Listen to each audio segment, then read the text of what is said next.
feel the calm. I just feel the calm. Like just something. Oh, you have not even heard my therapist's voice. No one heard. They wonder why I yell so much. That voice costs $3.50 an hour. I wish I would just be giving it out for free.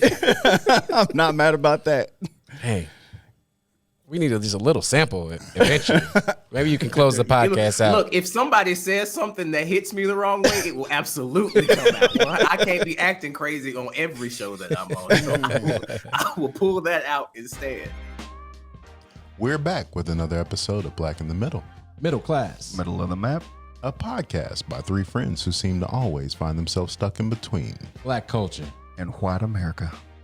If you're a believer that genuine conversations can be a first step to closing a divide, then you're in the right place. The middle. With us. Let's go.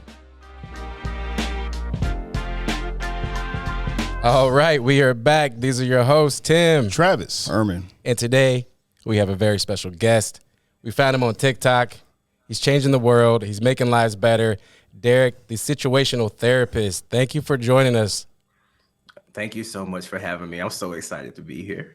Yeah, man. So we found Dennis, our producer, saw you on TikTok.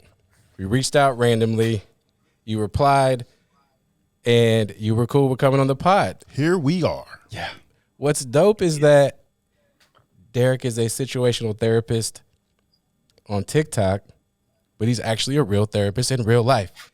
And that's who we're going to be talking to today, right? Right, absolutely. There we go. So would love to just kind of start from the beginning. You're living in Washington State, but you're from the South. Talk to us about how it was coming up in the South and how you ended up in the Pacific Northwest.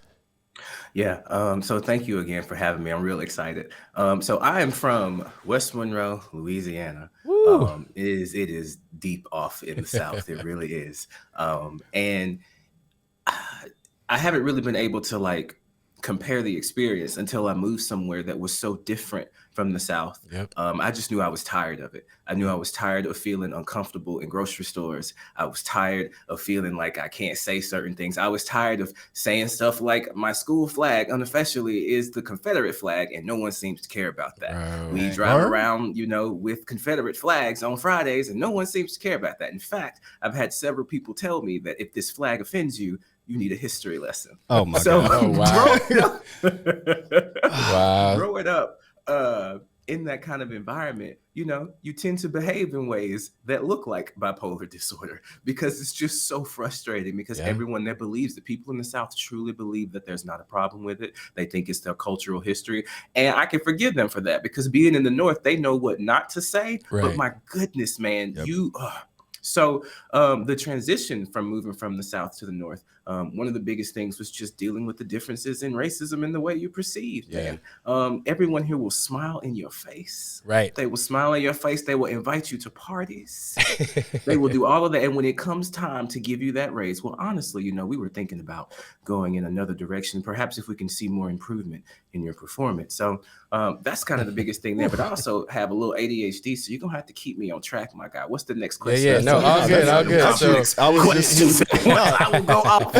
No, that's great because that's something that I battle with all the time. I'm like, I feel like the Midwest is so much more racist than the South because at least in the South you can see it. It's there. You know how everybody feels. You can avoid it if you need to. Avoid it, but you go to a place like the Midwest, like you just another smile in your face and not give you a raise or promotion. Yeah, the South. The South is Herm's preferred way of racism. He likes it in your face. He's gonna get it. He wants it in your face. He wants a flag waving in the air. Bro, life is a lot to manage, and we make a lot of decisions, and that's an easy one. Okay, there's a Confederate flag. I'm not going over there. I'm not spending my money in that location. I'm going about my business. Whatever.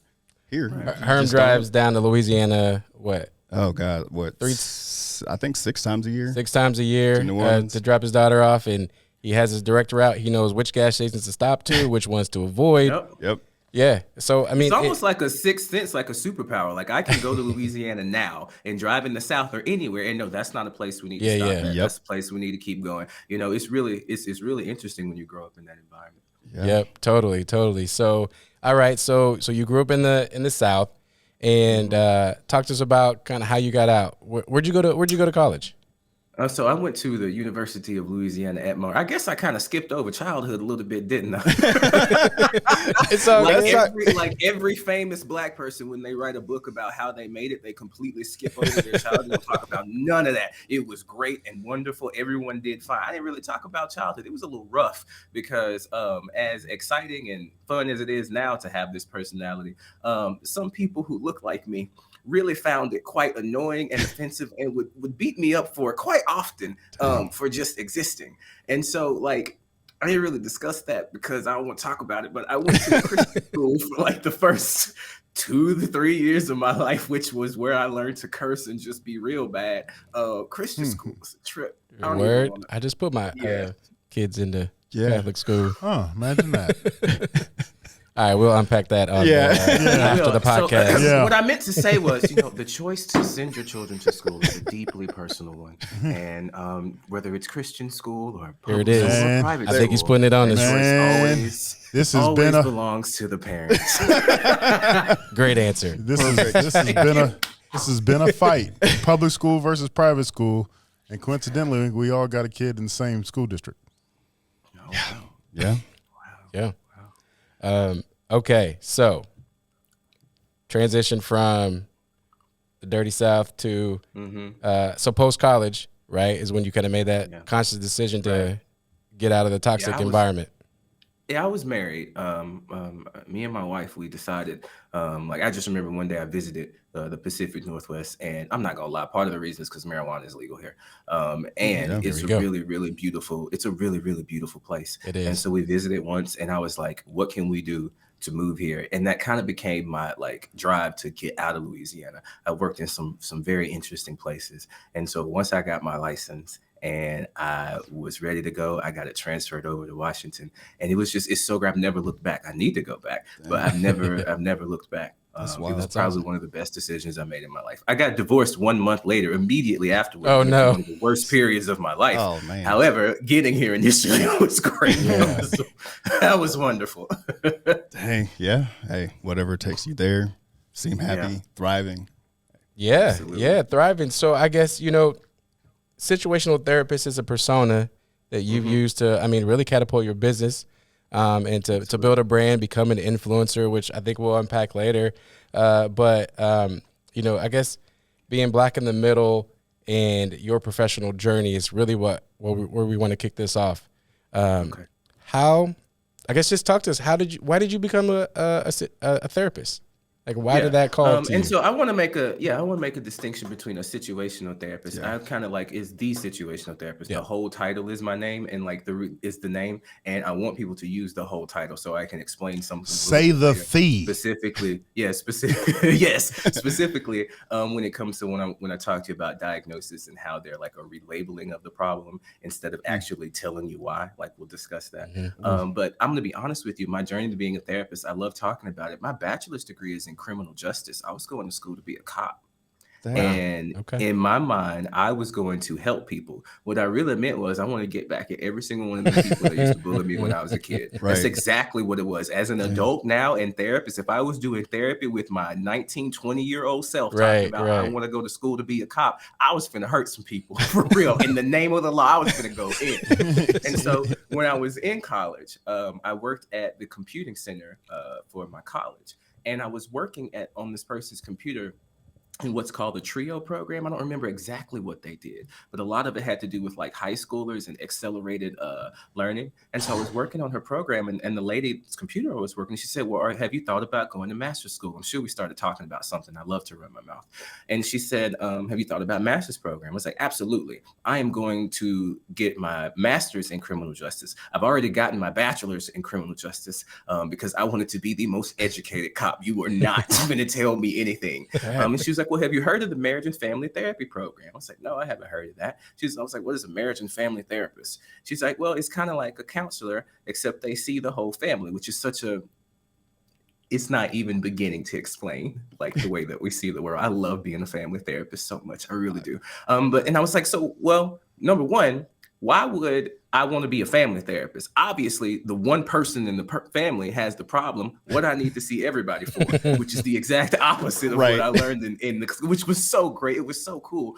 But two, I never considered it. And so I turned in my application a day late. And I remember sitting down talking to the person who ran the program, like trying to explain, trying to say, look, I'm sorry. It wasn't on purpose. It really wasn't. I'm just sure I got caught up with something as I normally do. And she's like, well, Derrick, we don't know if we can let you in. And I got in and I fell in love with the program. I fell in love with everything, the theories, the way that number one, the way that it's like, I just learned this term yesterday, epistemological injustice. It is really an injustice, the level of knowledge that the privileged population has that they keep away from us. Wow. Absolutely. Damn. If I could just, the concepts, the way in which it really changed my life. Like, we don't even have access to this knowledge. This is why, for example, when people have the construct of Black men, the construct of Black women, I understand now why we are so prone to fight with each other just on sight. Like, there's a dynamic that's at play. It's called pursuing and withdrawing. And it's been going, and it's ridiculous the amount of knowledge that they have and how much they keep it. Like, how it's hidden behind this paywall of 50,000 and so much debt went through some of them student loans. And it's amazing because I see what I paid for. What I paid for. The knowledge that they have it was insane. Got to stop using insane. That's an ableist term. The knowledge that they had is ridiculous. Right. And so I fell in love with it, though. I really did. And I don't know, even I was the only man in the program, the only male. It was one, but they switched to another program. There were 11 women and it was me. And my goodness, when I tell you I didn't feel, one day I told someone, I was like, man, I didn't feel like I fit in my college cohort. And he's like, yeah, man, you were the only man, Black male, and it didn't even cross my mind. I remember one day they were comparing each other's boob sizes, and I'm like, what the hell am I supposed to do here? Take it all in. And so, like, he's like, I'm the judge. No, because I knew that, like, it just took me messing up one time. One time for one of them to say I did. And no, to be fair, none of my cohort was like that at all. And that was a constant fear that I lived under. I have to make sure that I don't act weird or strange. I have to be perfect because, they will kick me out. Man. Real quick story. One time I wrote an article or essay about why we should use marijuana in therapy. And I don't know if this was related, but the next week they had a program-wide drug testing program. No. You had to go online and sign up. And shut it down. Yeah. They were like, did you see that? Mm-mm. They already knew we're not going to have this happening. We're not going to do this. Yeah. But anyway, that's kind of my journey. That's awesome. That's awesome. I love it. That's fantastic. Yeah. Well, one of the things about our show is that it kind of is an intersection between, Black culture and white America. We're stuck in the middle, So with that being said, you talk about working with ADHD and how your Black experience was different than most. Now, you talked about some of the things that you fighting with people or people beating you up, but talk a little bit about that experience and how that led you to dealing your ADHD and your Black experience and how it got you where you are today.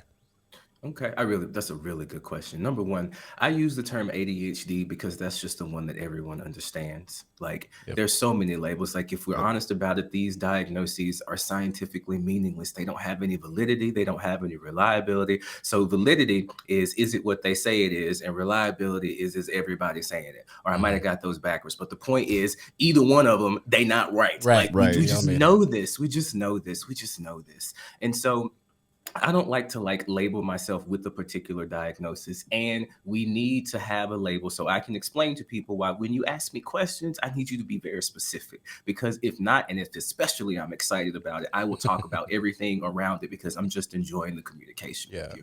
So I use the term neurodivergent. That's what I'm using right now. And that may be subject to change. But to me, I don't see, something like ADHD as a problem. I made a video about this a couple of days ago. To me, ADHD in some circumstances, and I'm mincing my words, and I don't really need to. To me, ADHD is when you have someone who just doesn't fit into the mold. They're not going to be a kid that's easy to raise, and we shouldn't call that illness just because they need more activities, they need more exercise, they need more parental involvement. In some cases, the way that you were trying to raise them, for example, corporal punishment, isn't going to work. It's just not going to work. You're making the problem worse. You're not doing anything but exacerbating it. So I was one of those kids. I was in the gifted program. I don't know what they call it now. There's a ton of stuff, Right, but I was yeah. in gifted whenever I Yeah. was younger. And so what that meant is when I got out of the Christian school, I didn't have to go to the regular public school. I got to go to the white school. I had to ride they used to call it the short The bus little when I was bus? growing up. But I had to ride the bus for individuals who were in special education, and they bused me to another school across the tracks. Yep. That school was amazing, bro. I ain't gonna even lie. And what was so interesting is them people call me, and I understand the reference, but they call me Mr. Hoard even when I was younger, bro. And like Wow. it wasn't like disrespectful. It was like, how is this kid that smart? I was getting in trouble because I was correcting teachers. My kindergarten teacher said ain't. I was like, ain't isn't a word. And then she beat me because I was at the Christian school. But anyway, Paddle with the holes in it. like, yeah, I don't know if it had holes in it, but I just know it was holy. It hurt. It really did. It really did. I still remember. I'm still mad like about that injustice. Like I know You she's should probably be. long gone now, Yeah. but I want to find her. Aunt Lydia. But what was I at? What was I at in the story? I was talking about growing up. Oh, being black in the white school. Yeah. So I went to the white school, and I just felt like I fit in. They were really nice to me. Whereas at home or in my family, like everyone, the love language is just grilling people. The love language is just teasing all the time. It's unnecessary. It is unnecessary. The level of teasing and bullying that occurs as a rite of passage in black, it's ridiculous. And in my family, it happened. I remember one specific incident. I was getting an award for coming to school at the white school on time. I was getting an award. And I was wearing some slacks and a nice shirt. And I went up and got my award. And one of my family members, who I thank you so much for being a stand-in for my father, I'm not mad at you. But one of my family members said when I was walking up that your butt is too high on your back. I don't know what that means, but I know that I'm booty. 32 That means the years pants was old. fitting. It means what? That means the pants were fit. But I know somebody who also got ridiculed growing up for the same injustice. Yeah, man. We talked about it. Yeah. I mean- And the aggressor is at the table. Yeah. Sorry about that, T. That's how we. Yeah. To your point, Talk about trauma. but I think about that. It is trauma, but I'm like, that is kind of the fabric of, I don't know, fraternities of life, right? Like I don't know if we put each other in these struggles, joking around, but I Based would off of insecurity. I know it is Joke. based off of Those insecurity. People are not laughing. It's not a joke. I know. We need to stop this. There's nothing funny about it. Because again, what I learned in the white school where I paid all that money, one of the first things they teach you is to start positively connoting and saying nice things about each other.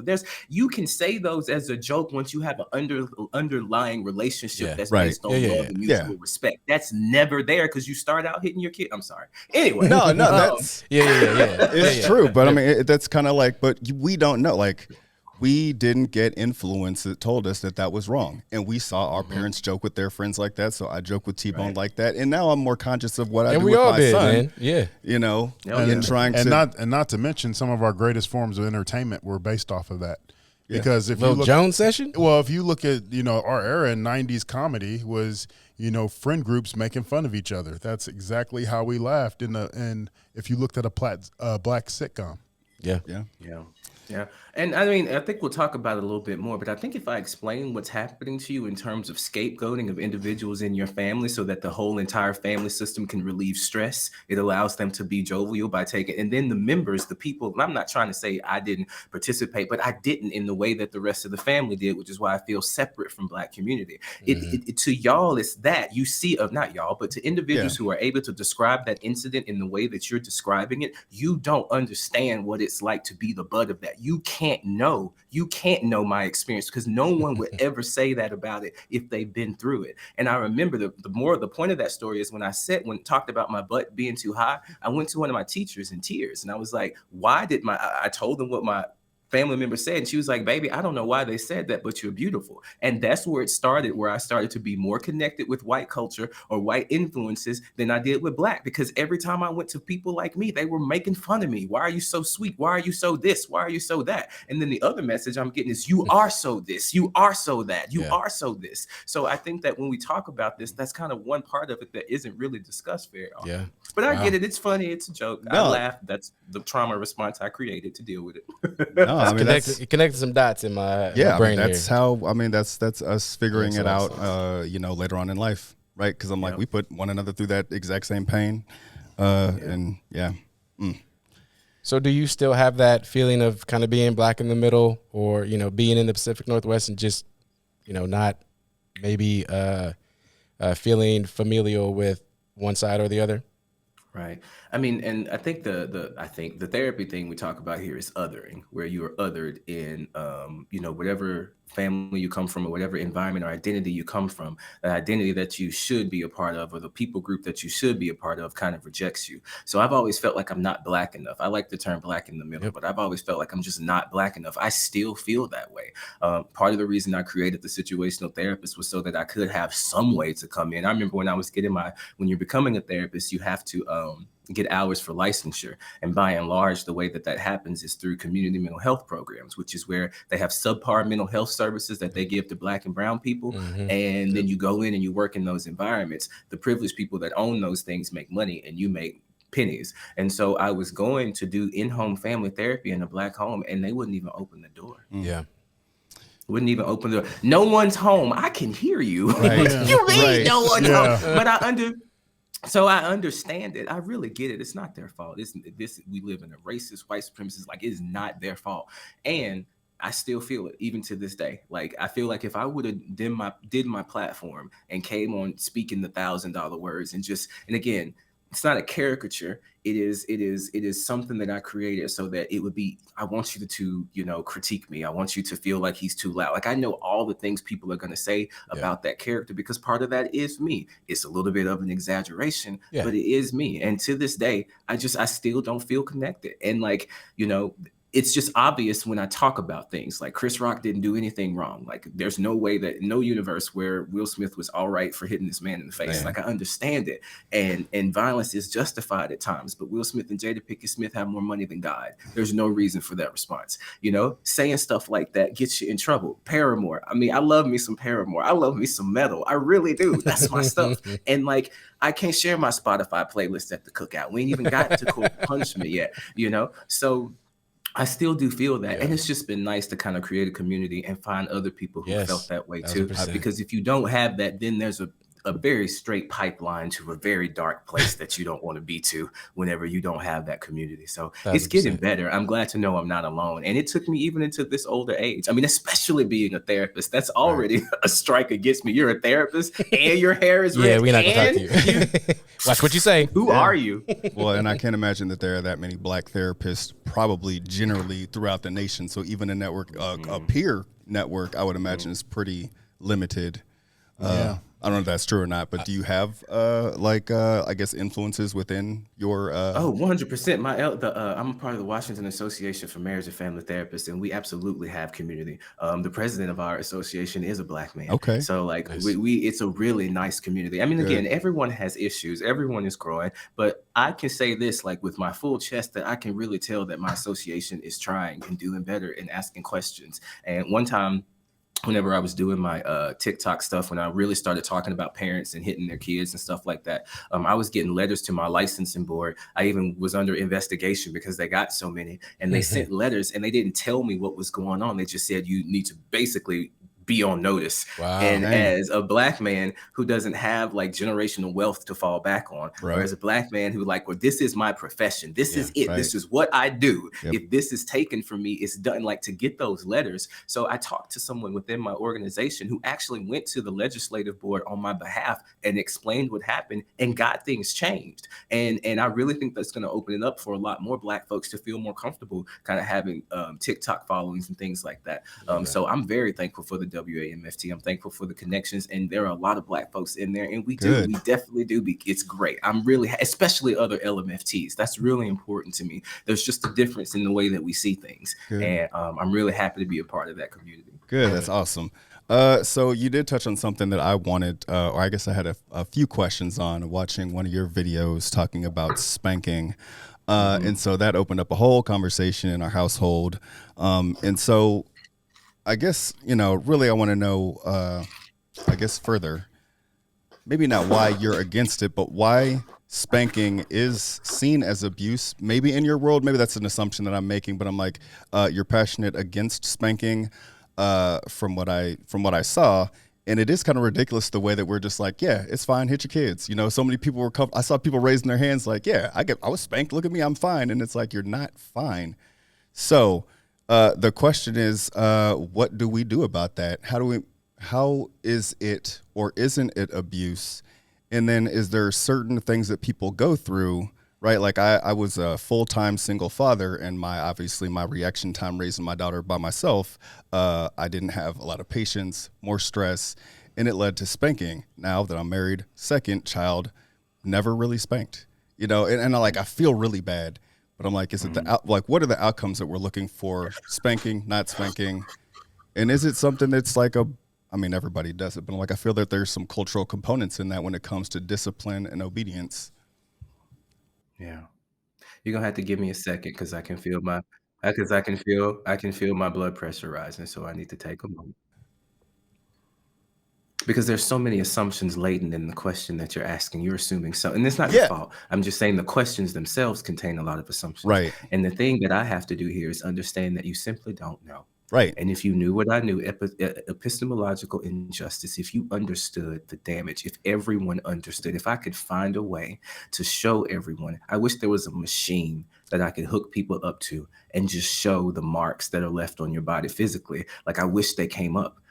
So I'm gonna take a second and not respond and calm down, because it's just very difficult for me to talk about this, because this is why I don't feel like any connection to the Black community. Right. None. It's so difficult to talk about this for me, which is why whenever I have this issue in my practice, I refer it out.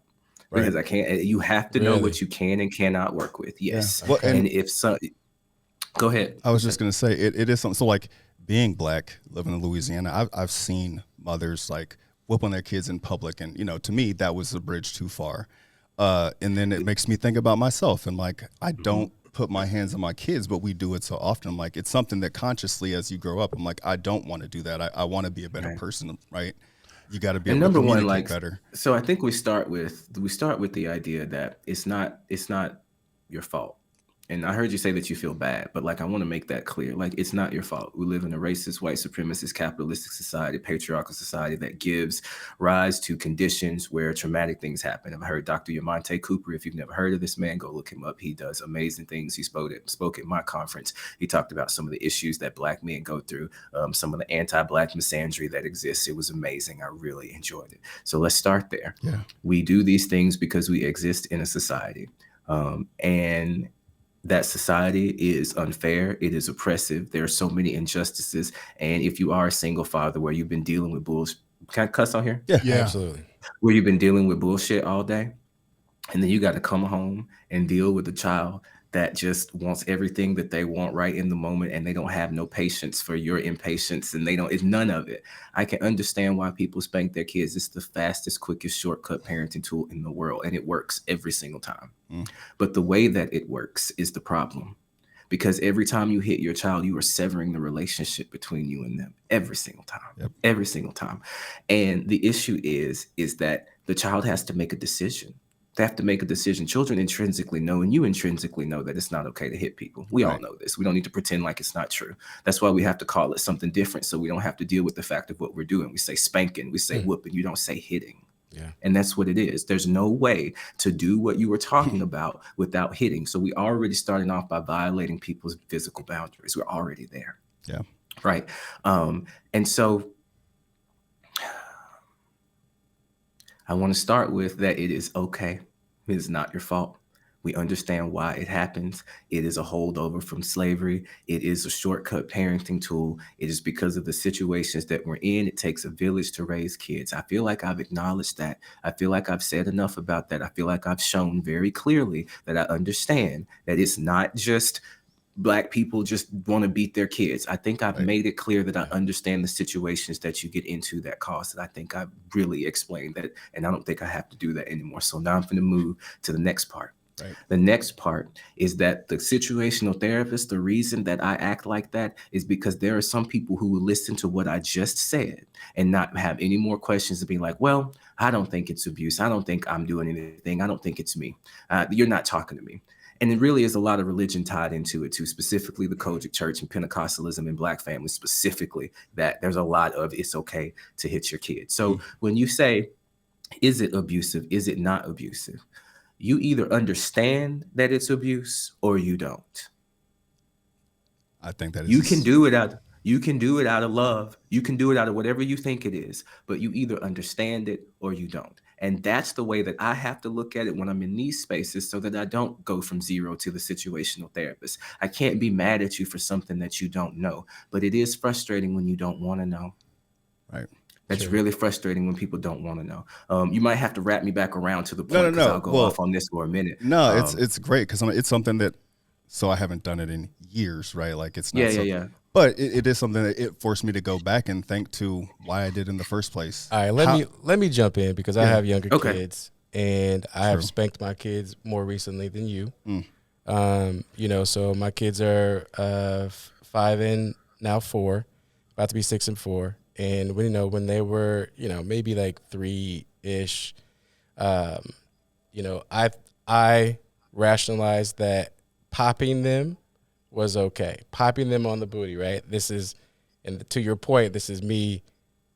I'm not hitting them. I'm just popping them just to get their attention, just to nip it in the bud at this moment, because I don't want to yell or, they can't understand or whatever. So this is the only language they understand. So this is, so I'm very aware, right? Which I don't do any longer. And, I had to understand that, yes, this is how I was raised. And I feared it, right? But it was a fear factor, right? Some people lead by fear. And I think that's how, part of my upbringing was. But I don't want to be like that. I want to lead, but I don't want to lead with love. I want to lead with teamwork. I want to lead with working together and family. And so I made that transition a few years ago. And, you can still feel, because it's ingrained in me, I can still feel like, boy, if you don't, like, one more time, and it's like, all right, what's the ultimatum? As a parent, like, you really can't. Like, all right, you can take something from them, but they still gonna go do something else, or you can pop them or whoop them, but it doesn't work. So, like you said, it severs the relationship, and it builds fear, it builds distrust. And what I saw was that when I did it in the moment, it did not make the situation better. And I thought I would feel better letting that out. It does not make me feel better. It makes me feel worse.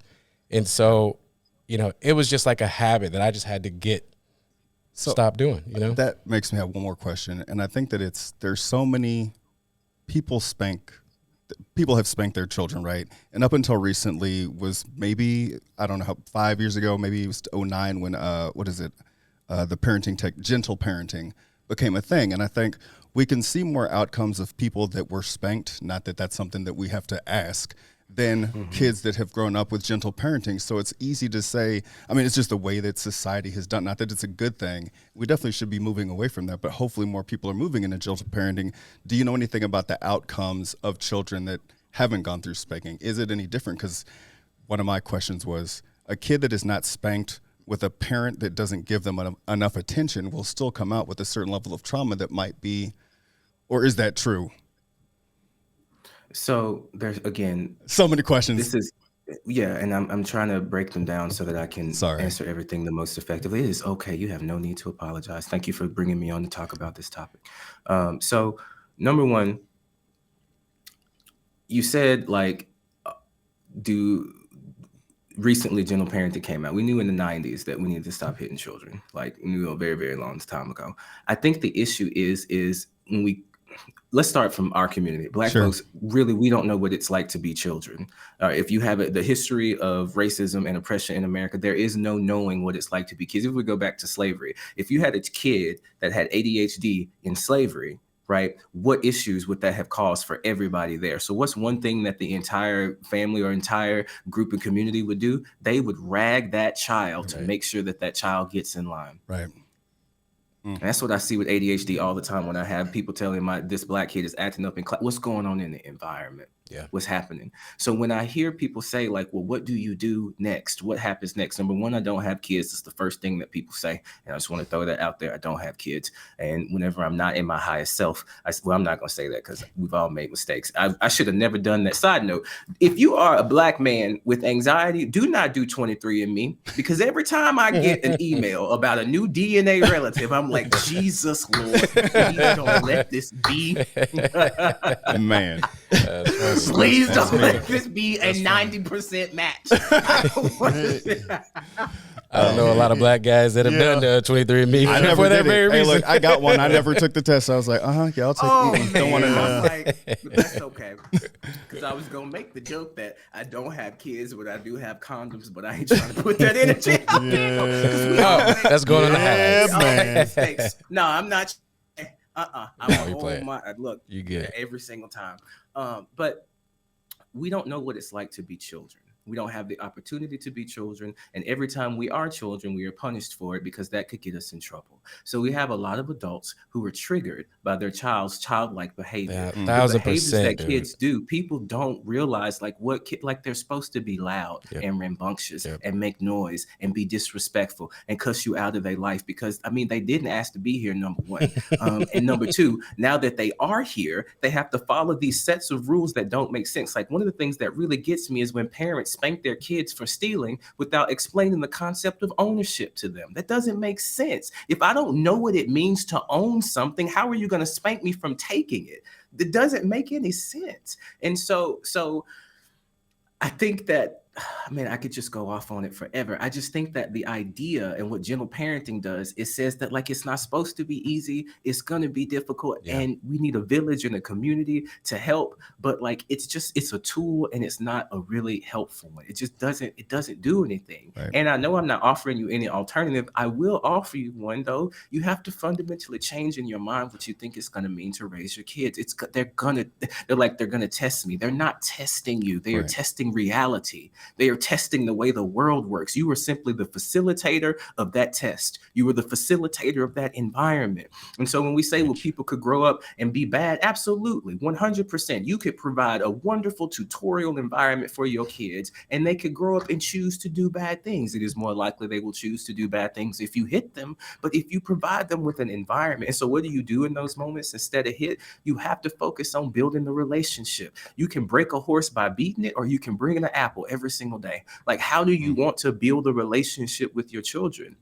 Because the truth of the matter, a lot of the times the behavior these kids are doing is a direct result of the family system they're in. I'm not trying to talk about nobody marriages and relationships. I'm just saying your kids are a reflection of your environment. And if husband and wife got any issues, it don't matter how small. If y'all in denial about it at all, it's going to come out in your kids. And it has the added benefit of you not having to focus on your relationship anymore. You can focus on the problem in your kid. But that's the conversation that you learn. That's an interesting take. Yeah, I mean, it's a true take. Yeah. It's triangulation is the name of it. It's called triangulation. When you're in a relationship with two people, it's real difficult to keep that stable, kind of like having a stool with two legs. It's going to be unstable, but you put that third stool in there. Now, all of a sudden, we don't like each other, but you know what we really don't like? The fact that this kid is a problem. So we'll just save our relationship stuff till later, because that's not the problem here. The issue is not our relationship. It's our child's ADHD. It's our child's BPD. It's our child's this. And that's the one thing that's why whenever you have kids and they send them to psychiatric units, they get better. And then when the family visits, they get worse. And then when they go back home, they get worse because the problem didn't go get treated. Anyway. Or there's, you have the relationship itself and the kid goes off and branches off and is not part of that triangulation on a constant basis and the relationship falls apart. Preach it. Preach it. Man, that is. Preach it.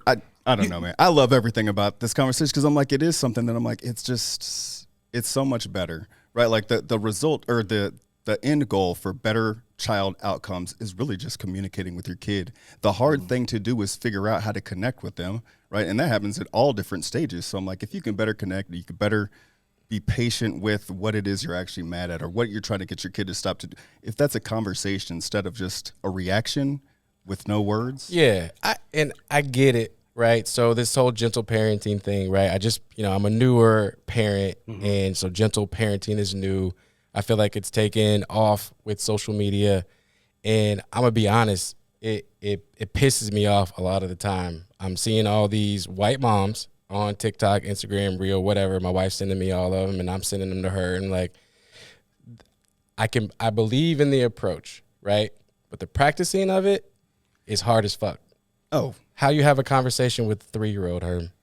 It's impossible.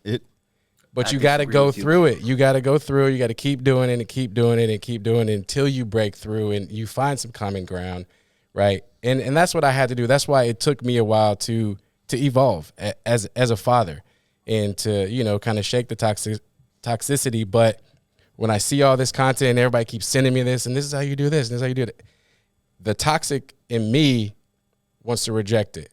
It's like, this is how I was raised. I'm good. Let me just do it the way I know. But I don't know shit. It's look at me. I don't know fine. shit. And it's like, that is not okay. There's so many problems with all of us, right? Like, and so that's what I have to, I have to step out of myself and just realize that, like you said, the kid's a kid. He doesn't have any reference of anything. And I'm trying to make him an adult right now. And I know that's my problem. Yeah, just say, like, I hear all of you, man, especially you, Tim, right? That's your name? Yeah. Because I be forgetting people's names. Y'all, like, you don't have to be so upset with yourself about what you did when you didn't know. You didn't know. You had no idea. And so I bet it is frustrating to have people constantly sending you stuff telling you this is what, because I remember getting so many spankings as a child because I should have known better. You should have known. How was I supposed to know? Right. So like, to you and anybody else that is listening, y'all, you have to, because the next lesson you have to teach your children is how to forgive yourself when you make a mistake you don't feel like you deserve forgiveness for. That is your new job now. That's where I'm at with my kids, actually. That is your modeling. That's what you're modeling now. When you make a mistake that's really big and you feel like you can't forgive yourself for it, this is how you do it. So please, I just hear it in the way that y'all talk about it, and I'm not overthinking it. I hear it in your voice. Like, it is okay. It's all right. It's really all right. And I think one of the things is, whenever parents say, do you have kids? I think what they really mean sometimes is, and I just know you can't say this out loud, so let me say this on behalf of someone who might not feel like saying it. Sometimes you really regret having them. I really wish I could just sit around and do what I want today. I really wish that I didn't have to go in there and show you love. And that's okay. A lot of people can't say that. I'll say it for you. I couldn't imagine what it was like. Last night, I woke up at 3:30 in the morning and put in half a frozen pizza and watched anime just because I could. Right. Just because I could. I can wake up at 2 o'clock in the morning and go run to the beach if I want to right now, just because I can. And that's a privilege when you don't have kids, you know? And so I just think that there's a lot of things that go into it. And once you know, you know. And that's part of the reason I've kind of pulled back just a little bit from the way in which I used to be about this, because you can't yell at people about this either. Like, whenever I'm sitting down having one-on-one conversations with individuals about it, man, I know what it's like to make a mistake that you feel like you can never come back from. And I don't want nobody holding that guilt. So step one, please forgive yourself. It is okay. It is okay. It is okay. It's all right. It is not your fault. Still working on it. Still working. Well, plus just how time works, right? Like, you get that time back as your kids got older to go wake up at 3 o'clock, you know, so it's like, hey man, you're going to be a father for a long time. You made mistakes, but if it's part of that, you get your life back. So, all right. So, you know, transitioning, you know, my number one goal is to not fuck up my kids. And, you know, that comes from, you know, protecting them from traumatic events, you know, making sure they have a healthy mental, you know, obviously all of the, you know, the bottom of the pyramid, Maslow's things, right? But talk to us about how, you know, small trauma, large trauma, whatever might affect their mental health, and kind of how you're dealing with that in your practice. Yeah. So a lot of parents are concerned about fucking up their children. Kids are very resilient. They can bounce back from a lot of things. The concern of fucking up your kids, and it depends on how you define fucking up, right? Like, one of the movies that has captivated, or shows that has captivated white America, is Dahmer. I don't understand why people would be, I mean, it's fine. I understand it. And no, I be mincing my words and stuff, and I don't need to. I don't understand why people watching that. Yeah, I have no desire to watch it. I heard it on Sway in the Morning or whatever it is. I was like, no, what? Why? That story has been told 5 times. I mean, I wasn't queer the first time they told that story. I have had a whole journey as a person since they told that story. I'm scared of it for a different reason now. Right? You know? Yeah. That's funny. Anyway, that type of stuff comes from severe abuse and neglect.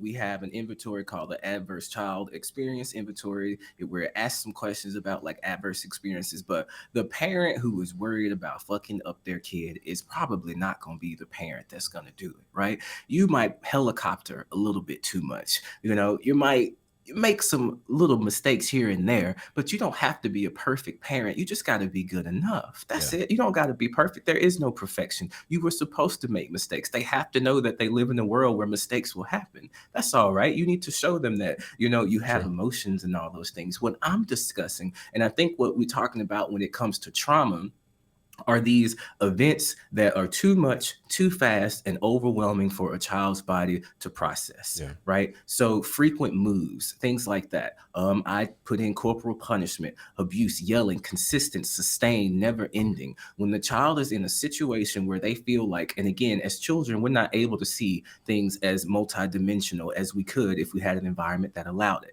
That's why there are some people who, when they see this interview with me talking to you, especially in our community, oh, he's a narcissist. That's what it is. That's what they won't be able to see, that I am a full multi-dimensional. The situational therapist is a character that I play. And yeah, you've seen it show up here, but I don't go around talking to like my therapist are not like that. Like that's not who I am, And so what happens is, as a child, the child sees the parent in those severely abusive situations. They see them either as all good or all bad. Or they're either in a good mood and I can approach them, or they're in a bad mood and I can't. And they take that and they go throughout their entire life with it. And on top of that, the trauma comes in the way that I look at it in my practice, when the child starts believing that they deserve it. Well, my mom hit me because I did this and I deserved it. Yeah. And when they start thinking that I deserved it and carry that through life, they can get in all sorts of situations with other people because they believe they deserved it. I've worked with so many women, Black women specifically, man, it breaks my heart.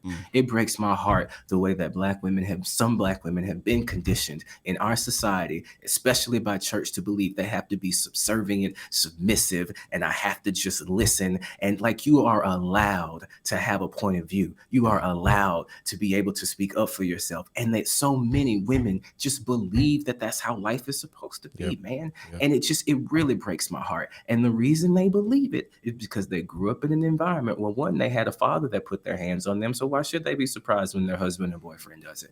And number two, they believe that they deserve it. And so we can take this and apply that to children, in any of those situations. For me, in my practice, there's lots of ways to describe trauma. Everybody's trying to get their piece of the pie and do their bag. For me, I believe it comes in whenever the person starts traumatizing themselves. I believe I deserved it.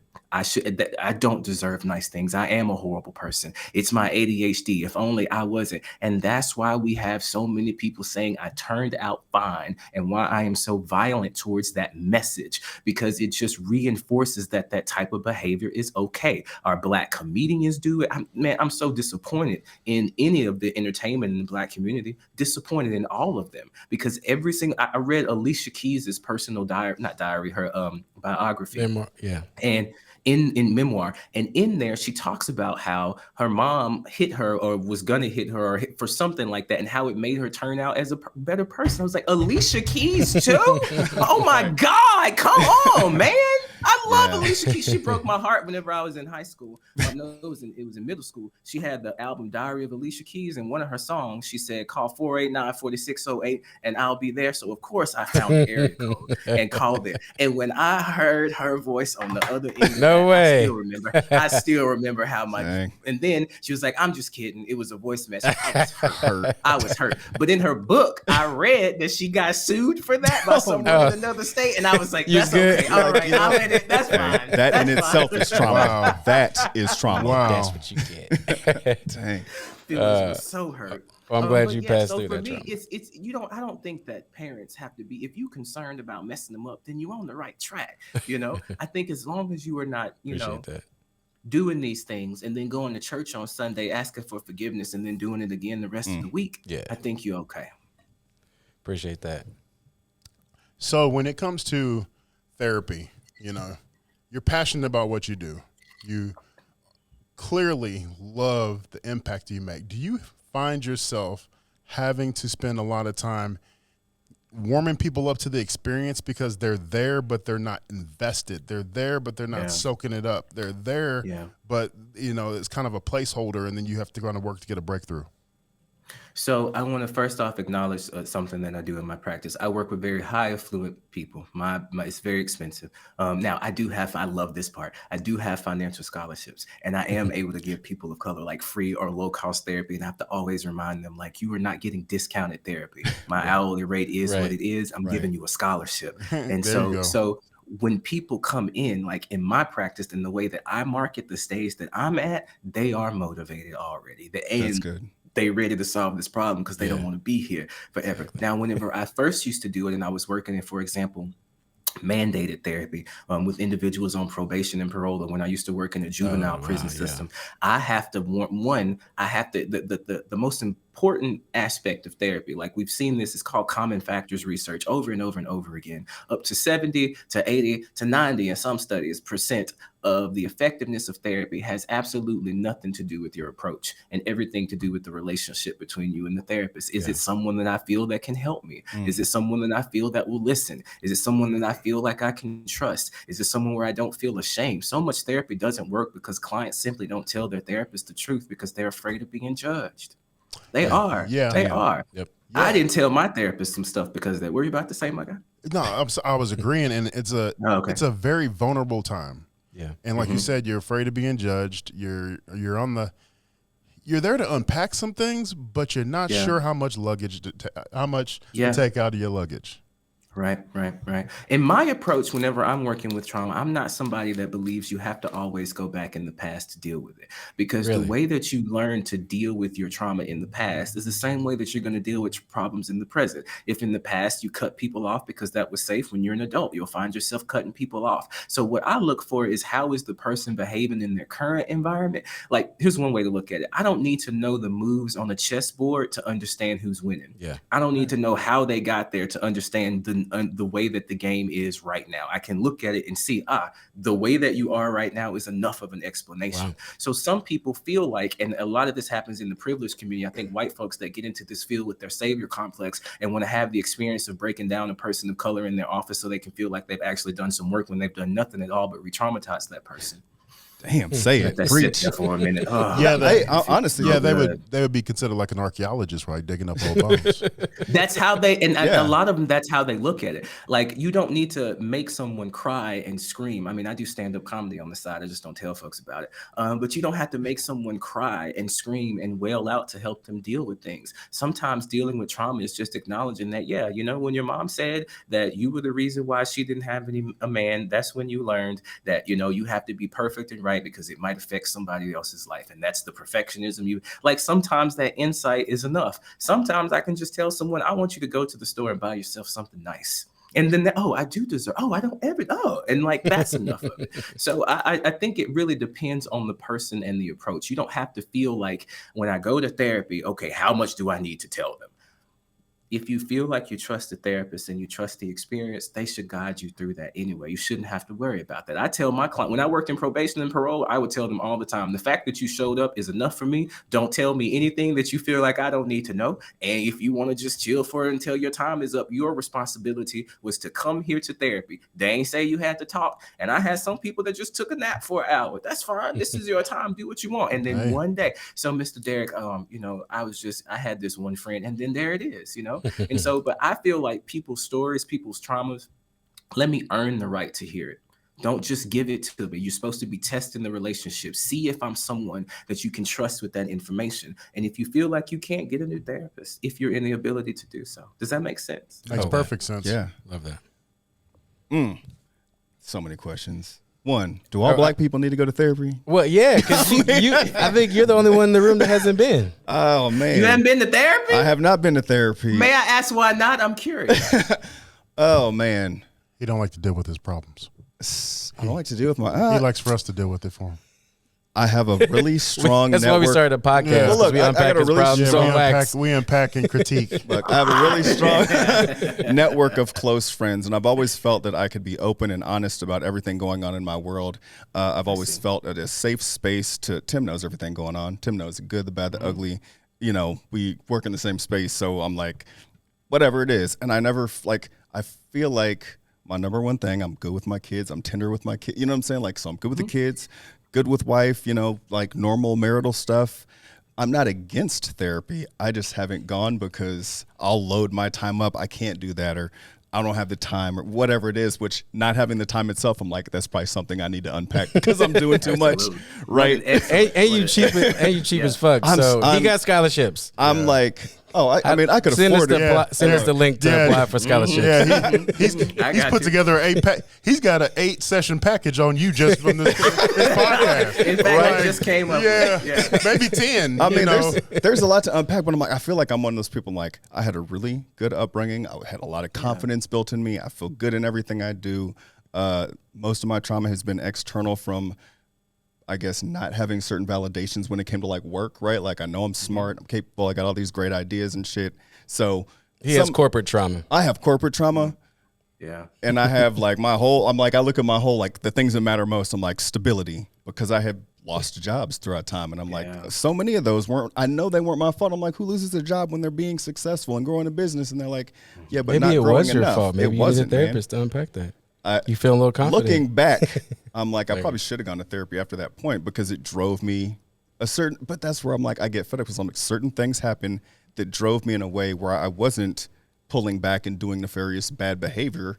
It pushed me to do certain things, but that's not everybody. That's probably not most people. Most people, you fall, and then it's like, let me get a bottle, and handle it in there. And well, I think the positioning today really opens it up for people to go and be more accepting of going to a therapy experience, because now you call it mental health instead of things that you would have called it in the past. And so I think you'll see people more open to unpacking these things and having discussions. But we all have some sort of trauma, and there's not the stigma over the experience the way it was, although it's not, I wouldn't call it absolute. Like, there's still some that goes along with it. But today's day and age, focusing on your mental health is a priority, to the point where not only are there's awareness about it in public spaces, but you'll even see companies try to focus on it. Do you have any companies who are,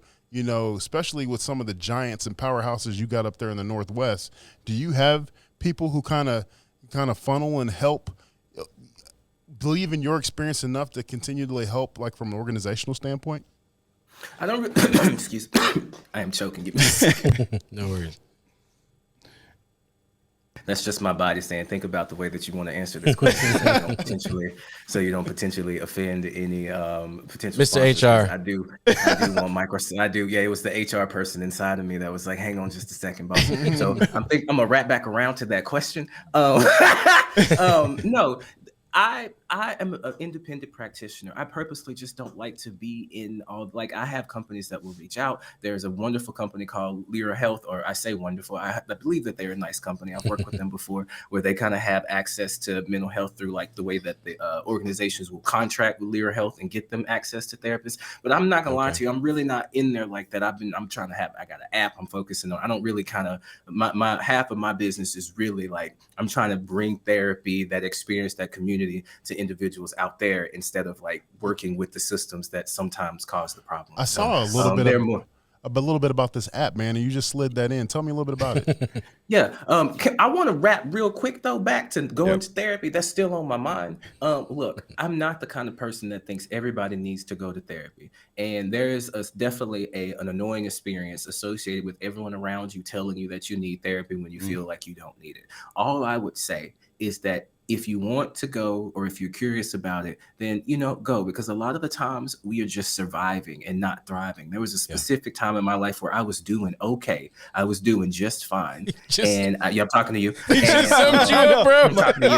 100% I'm talking to you. 1,000,000% I'm talking to you right now. Fine. Oh my God. I wish I could be there. I wish I was physically there. Let's just stop recording and make this a personal session. He's like, I'm not going to make it personal. Because other people think this too. I was living in an apartment and I didn't have no artwork up. I didn't have nothing up. I was just surviving, And so this is why people sometimes they think that, mental health crises or, psychotic breaks, what people say just happen to folks. It's not true. It's on my You're horizon. going through your entire life, never stopping to say, like, how fast have I been going? Yeah. Your body might be ready and you won't know. So I'm saying don't go because people ask you to. You're not going to get anything out of it. It's a waste of your time and everybody else's time. And one thing I might need to teach you is how to set boundaries with folks. Listen, if you need to go to therapy, you can go, but please stop telling me because I'll make that decision for myself. That's one. Hey, look, if Herm goes to therapy, he's going to utilize every cent that he had to pay for it. Hey. He's like, all right, let's get started. So I just don't like waste. But the last thing is that, and therapy can help you understand some things and give language to stuff that you don't currently have. So, for example, in husbands and wives, there's a dynamic that they get stuck in. And this is just, I'm generalizing, but generally speaking, in heterosexual relationships, wives often have a complaint that their husbands are not taking enough initiative. I have to ask you to do these things. Why aren't you doing stuff around the house? I have to keep reminding you. I shouldn't have to ask you. And what happens is there's a communication problem here in that the wife is asking the husband to do something that he can only do if she isn't asking him. She's saying take initiative. But if I take initiative because you ask me to, I'm not taking initiative. I'm doing what you say. Right. If I don't take initiative, you're still mad at me. That is called a be spontaneous paradox. And unless your friends have gone to school for this, then they're not going to be able to explain that to you. And you are going to wonder why no matter what I do for my wife, it isn't enough. It's because of the way she's asking and because of so that's not a her thing. It's not a you thing. It's an educational thing. Yeah, that was some quantum. quantum. If you don't know that, then it's not your. You know what I'm saying? So that's why it might be. Yeah. He dropped. Travis gonna go home tonight. Dropping. Hey, baby. So, hey, man. Yeah, man. See, you trying to hit me with a be spontaneous paradox? No, you don't box me in. Yes, 100%, man. Yes. I do what I does when I does it. Yeah, that's perfect. Man, I'm gonna use that at work. I'm gonna use that. Man, that was some quantum. How many other Go things? ahead. Yeah. That's more awesome. language. Unless you can't, because then that's the third level of this, which is sometimes you're in a relationship where when you try to communicate the problems, when you try to talk about them, it's seen as disrespect. This is one of the reasons why parents hit their kids, because their kids, they're communicating to them on a level that they feel like they should. You're talking to me about the way I parent you. You don't have the right to do that. So there is no other way to handle that other than either hitting them or communicating with them on the level. Well, what makes you feel like I'm being unfair in this moment? Knowing that they won't understand it, but you still have that conversation. Does that make sense? I have those conversations all the time, and then I say, and you're 4 years old. You have no idea what I'm talking about, so I'm just going to walk away. Yeah, tell them. They that's just don't funny. remember the fact that you was there. That's what's really dope. They're going to remember that my parents sat down with me and talked. They're going to remember that when I'm in your presence, I don't understand what you're talking about. I have no idea what it is, but you can go to another country and listen to someone speaking language and tell if they're friendly or not. Yeah, you don't even need to know what they're saying. It's a great analogy. Oof. Love it. Man. All right, so Herm, I know you got to set a therapy appointment. Or I know you got another question. Set a GoFundMe for $350. Hey, man, we're good. Hey, it's good. It don't matter what it costs. I'll go. Get a scholarship. Okay. So this is a question that I have that I thought up while I was on the way to work today. Okay. And the talk, I was thinking about, growing up black in the middle, the conversation I had with my dad, watching movies with, racial undertones like a Mississippi Burning, the talk that black folks have with our sons to navigate safely in white spaces. I hadn't thought about it before, but I'm like, to me, that in itself was trauma. And one piece of that, I think it was Emmett Till, right? Like he whistled, or the white lady said that he whistled at her. He ends up dead. I mean, that whole thing, being wrongly accused of a crime I didn't commit and prosecuted is like one of my biggest fears. And I'm like, that stemmed from a very early age from my parents doing what I feel like they should have done, which is we got to give him the tools to protect himself when he is the only black person in so many different spaces. And I'm like, are we as black folks or our culture setting ourselves up for like just that is an initial trauma? And I don't know if it's like that's not my world, but I'm like, to me, I'm like, I feel like that was traumatic. It's impacted how I behave damn near my entire life.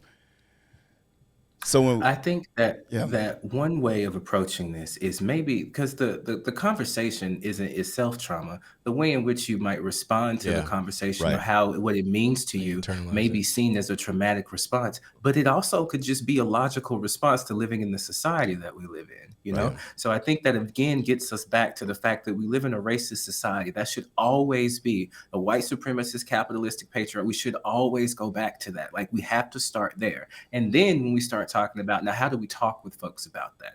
I don't have kids, so I'm going to start there. And I would absolutely suggest that someone critique me and tell me if I'm wrong, but I'm looking at it from a communicational perspective.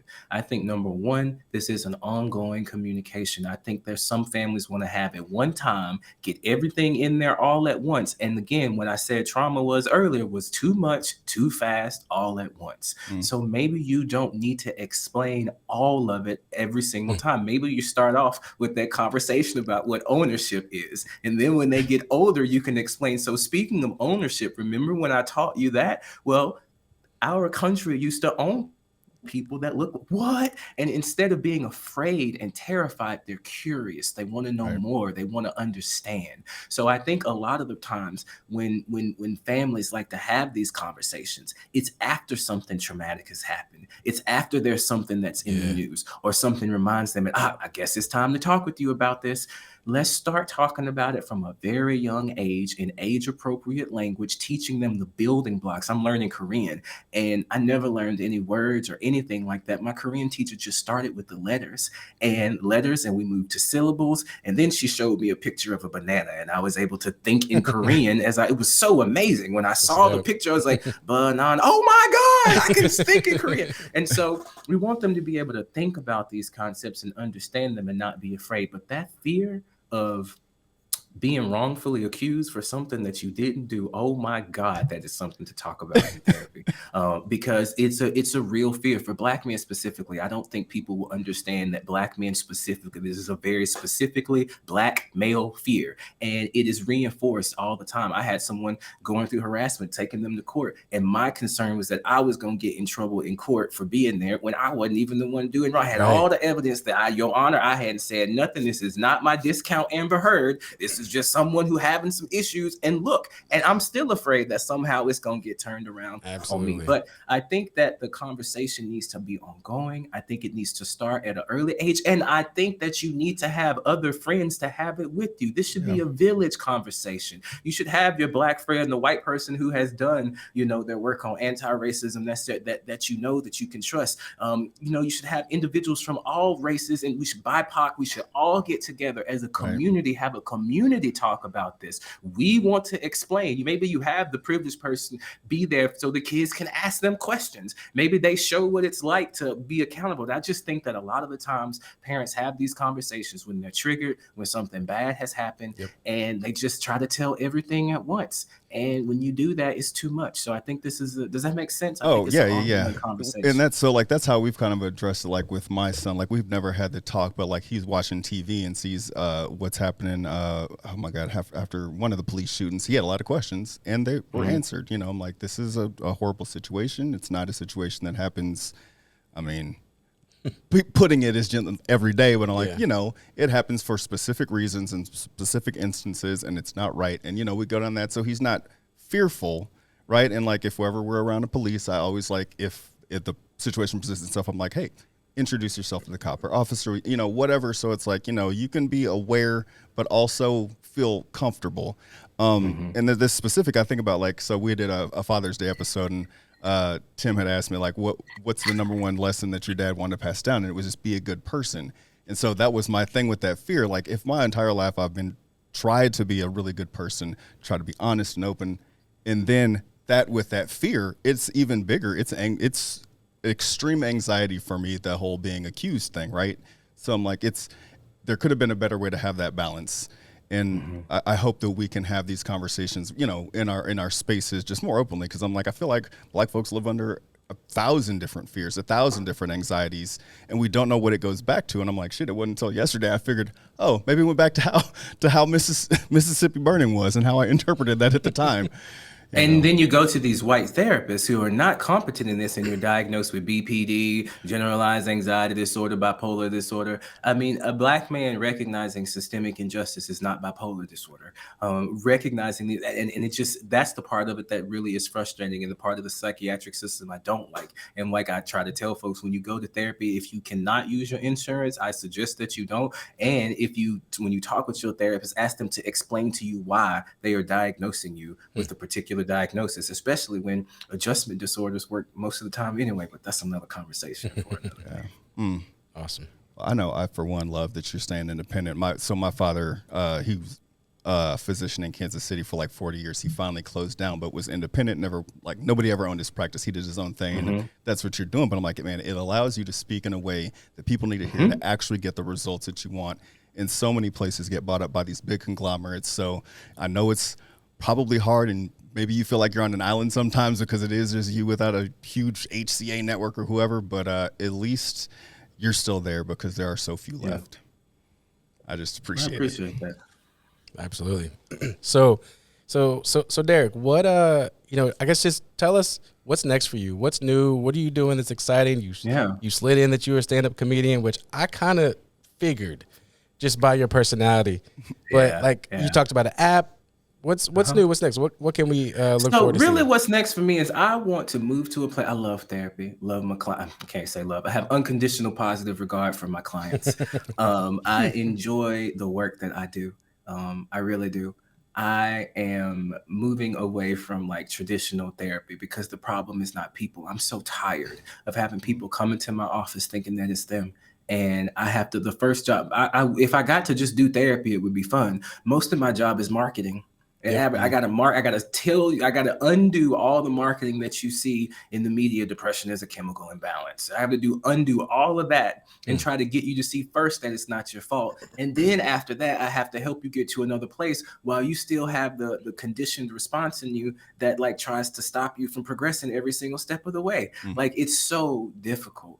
And I see change. I'm not saying that at all. I love watching the change. It's just, I know that I am working with people who only are privileged to have the access to it. I do not have as much access to individuals that need it that should. And that's just the truth. That's just the truth. Everyone is caught up in those community mental health. They're doing BetterHelp. And I mean, I guess if you don't have no other alternatives, BetterHelp is better than nothing. But is it? I don't know. I'm sorry. No, I mean, those places, there's a lot of them here in Kansas City, and if you go there, you go to the, some of the worst ones, and it's like you can tell they are the worst ones. And the thing is, they get to stay because they don't take they take insurance. Like, even just independent therapists like me, I don't take insurance. If I am a bad therapist, my practice fails. Right. I don't have an influx of people constantly coming in. I don't have an insurance company that is advertising that I'm there. I don't have people look. I don't have that. Either I do a good job and other people tell other people about me, or I fail. And being Black on top of that, I don't have very much option to make mistakes. If my reputation gets messed up, I'm done. And that's a lot of pressure, So for me, one, I love video games more than anything ever in the world. I love video games are the reason that I'm here as an adult. If I did not have video games when I was a kid, I would not be here with you today. Yeah, if video game, if I wasn't expected the next thing to come out, if I wasn't looking forward to Metal Gear Solid 2, if I wasn't, and I'm just so thankful now, especially for the kids who grew up in situations like I did. And I want to make this absolutely clear.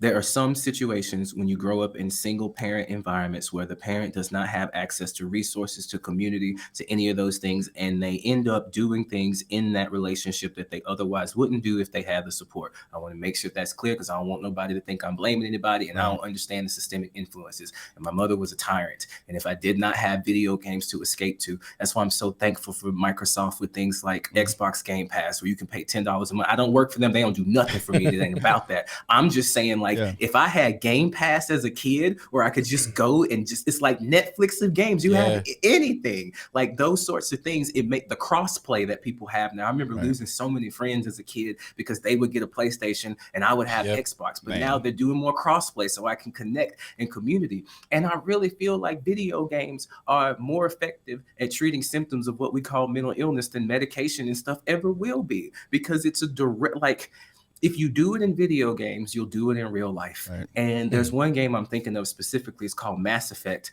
It was like a sprawling space opera. 3 games. You were a commander of a ship. You had dialogue choices, and they split them into Paragon choices, which are kind of the nice ones, and then Renegade choices, which are a little bit more, I'm the captain, you have to listen to me. And then you could pick down the middle. And when I got to the 3rd game, I had played 3 whole games, and I got to the 3rd game, and every time I came to a decision where I had to make a choice, I chose right down the middle because I didn't want to hurt nobody's feelings. Yeah. And at the end of that game, I got one of the worst endings possible. And I was like, why did this happen? Wow. Well, whenever we asked you about this, you said, well, no, it's okay. You didn't want to pick a side. When we asked you about this, and I was just like, my goodness, I can't go through life like this. I can't, here is a perfect example of why sometimes you have to choose a side, which is why I started talking about spanking being abuse. Yeah. But what I want to do is transition more to gaming with my community, playing video games, teaching people how to use video games to improve their focus. I play fighting games fairly, I don't want to say professionally, but semi, I've been to the tournaments. I went to Evo this year and I got 97th out of 500, which is not bad, I've won a couple of local tournaments and stuff, but I just really feel like the next step for this, especially with the metaverse and the way that VR is happening,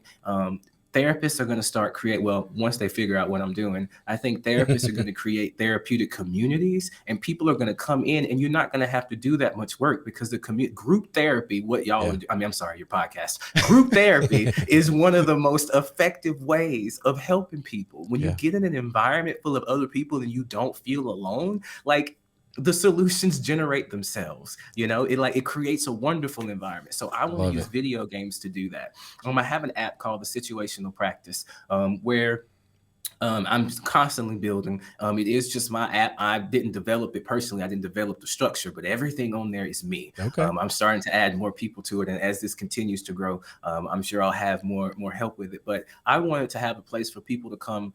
And if you like my content, if you understand the experiences that I'm talking about, I want you to have a place to come and grow and develop. I have a section that's called Not Black Enough, where I have people who have been through that experience. And again, I'm not trying to gatekeep Blackness. I'm not trying, here's a test, let me see the shit. The community itself, if you are not supposed to be there, you will let yourself out. You'll know. Yeah. And so for me, I'm trying to move away from one-on-one therapy, which is nice. But, I think that at this point, I'm going to raise my rate a little bit higher at some point. And if you want to see me, you want to see me, but you don't need to because I have books. I have an app. I have all this stuff out there for you. And that's what's really next for me, Hopefully somebody will see that I'm a hilarious person with multiple, ways of being. Ways of being in an environment, and I hope that someone will see that and maybe want to work with me. But I'm not gonna wait and fight for a seat at the table, especially when honestly, y'all, they bringing the table to me. I have people bringing me stuff all the time, so I'm not finna fight at the table. I'm not finna ask for it. I'm not finna wait on Netflix. I'm not finna beg nobody. I have my own platform where I can release my own stuff, and all I got to do is do it. So that's really what I'm excited about. I think that therapy is great. I want it to be more accessible, and I think that we're gonna need to start creating therapeutic communities. And you know who I am, how I am, and you know what you're getting when you come here, and just visiting is how you change. Does that make sense? Man, I love it. You're speaking. You're removing the barriers to entry, right? And you're making it, it's like a self, you're raising your hand, you're stepping in the own door, and you can make your own choices. And I love that. And, we are metaverse curious. Mm-hmm. Travis over here is anti-metaverse, but this the opportunity that presents, like the other day, I was at an event and I ran into a lady who created a company called Helium, and it's it's VR. You put it on, and it is a way to improve your mental wellness, right? And work with kids, work with people. You're in. And so the way that technology is being leveraged to help mental wellness, and the way you're going to leverage it, that's exciting. That's really exciting. Is the app available for download now? It is, yes. You can get it on iOS and Android. Okay. I say that we're always in beta, but I just made a few updates to it. I started adding comics because I feel like it's much easier to get across. Some of this information is just so hard to understand. Like I can say it with a full straight face. I went to my professional association conference a couple of weeks ago and was with other professionals. And we were able to sit down and just talk about a lot of things in very straight language that like, if you are not able to, you just can't hear it. Like you're going to instantly pick a side, and there has to be some kind of objectivity there. Even though objectivity truly isn't possible, you do need to be able to just say it as it is. And so I kind of make these comics so I can talk about having a parent that was overly emotionally involved with you at a young age, and that's why you allow other people to do that to you in your life because you don't know any better. Right. That's a lot easier to say in a comic than it is to say. You can exaggerate the personas and make it obvious, right? Yeah, 100%. And some people need just somebody to hate. I didn't have a chance to talk about Scapegoat, but I know somebody really enjoys every day waking up cussing out the situational therapist. I see it in my mentions all the time, and I just wish they would contribute to my labor. Like, give me a couple of dollars if you're going to really use me. I'm going to be Satan like that for you. I'm glad I could do that for you. There you go. How hard is it to manage all that? I'm sure you get everything all the time, constantly, nonstop, good, bad, ugly, the worst. What is that influencer life? Yeah, oh my gosh, man. Yeah. So I want to talk about one specific incident. And I hadn't talked about it to anybody in a public forum or space yet. And I just appreciate you all letting me on your platform. It's just been nice to be in the presence of Black men, man. It's dope. It's amazing. It feels really good. Even though I'm not physically there with you, it feels really good. But I do want to talk about this. A year ago, October, I think it was in October, I made a TikTok and it really upset quite a few people. It wasn't great. It wasn't great. I want to talk about, I'm not going to go through the whole thing because I got to finish up the book. But I do want to talk about the response to it. And like you're asking, how do you deal with that? I was well aware that I was going to upset quite a few people with the TikTok I made. I really did. I don't remember everything I said word for word, but I know the parts that people remember. The only line that people remember from that TikTok is y'all wonder why Black men hate Black women. That's the only you line already knew. people remember. They don't talk about the first part where I was discussing the types of environments that those young men grow up in. They didn't say, because I didn't say some, and because people don't know me, they automatically assume that here I am piling on Black women, and nothing could be further from the truth. That's not what I was talking about. And I will further explain that later on, but again, it's just the truth. What happened though is that I, the situational therapist, was scapegoated by the entirety of the community. And when I tell you those people came after me in a way that as a human being, it was like listening to 10,000 of my mom and all of her friends. Are you sure you're a real therapist? Where did you get your licensure from? I would never trust a therapist with gray eyes. There was one person on TikTok that I'm gonna leave that be. But there was one person on TikTok that I followed for the very first time when I got on there because I was like, this is the most beautiful Black woman I've ever seen in my life. And you are out here doing shit professional. And I have never seen it. I'm so separate from Blackness. I ain't never seen a Black woman out here like this with a whole lot of kill. Like I saw man, that reminds me of how I am sometimes. It was so exciting. And when that happened, they made a TikTok talking about me. And I was like, oh my God, if this person doesn't understand where I was coming from, no one will. And since I grew up in an environment where, again, one of the biggest fears I have isn't necessarily being wrongfully accused. My biggest fear is being misunderstood and not given an opportunity to explain what I was trying to say. And no matter how I try to explain it, you're still going to be upset with me. But during that time, I'm so thankful for the people that I did have in my life, because being canceled by that part of the internet it's the worst thing. And I was worried about my reputation. I was worried about my business. I lost a bunch of people off my app, and I just did not have the ability to respond to everything I needed to respond to and maintain my private practice and maintain my personal life. And I mean, every day I woke up, it was something new. And it was just like, this is my life. This is what happened to me. I remember why I felt so separate from Blackness. And honestly, a part of me at that point, I was like, fuck it. y'all can suffer. You can stay where you are. I'm going to sing and dance for these white people and get this money and keep going. Like, there was a thing that crossed my mind. Yeah. And I understand the people who were hit unnecessarily by it, because a similar thing happened with another therapist on TikTok, Bree, who was telling Black men to go to therapy. Whenever I saw that video where she was telling the first thing I felt really upset, because she said y'all wouldn't be so lonely if you would go to therapy. And like, from my perspective, I'm like, well, the reason that I'm lonely is because I feel rejected from my community, not because, but she was not talking to me, but because I just saw it, I immediately took it in. And that's the same thing that happened when I made my video. Some people really want to know, why do Black men keep passing me up for these mediocre folks in their life? I don't understand that. Why am I not good enough? Why do they hate me? That's not what I was talking about. So it's very difficult at times. Thankfully, I have me a new social media manager, and she is a Zillennial, and she is on point about everything. She's like, Mr. Hoard, we got this. Don't you worry about it. I got you. I'm like, you go ahead and take care of it. But in terms of dealing with stuff like that, I think that incident was one of the worst kind of experiences I had on TikTok. And after that, it did open up where I was like, oh, okay. So the people that did need to hear this heard it, and they were able to find me, and they were able to realize, okay, so if I tell you about what happened with my mom as a kid, the first thing you're not going to say to me is, that's the only mom you had, or she did the best she could.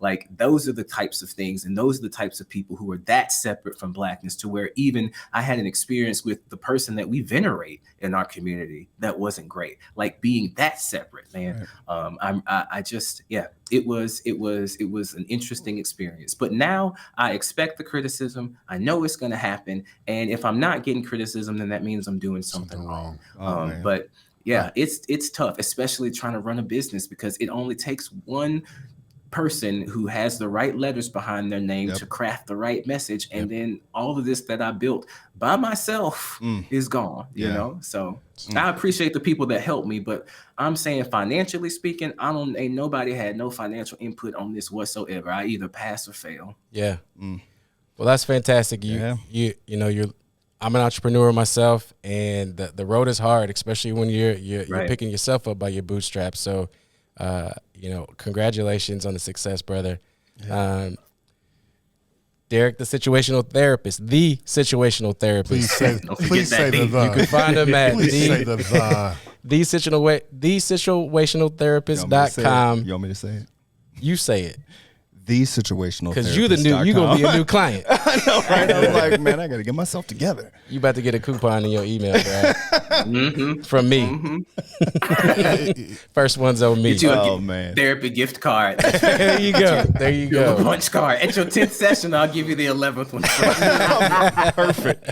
There you go. Well, Derrick, this has been awesome, man. I would love to maybe have you back on, because a lot of you teed up a lot of topics that we have identified as things that we want to talk about and unpack later in season 4 next year. This is our 116th episode, fellas. Wow. Jeez. Damn. And it really has been our therapy. You know, we launched this pod during COVID.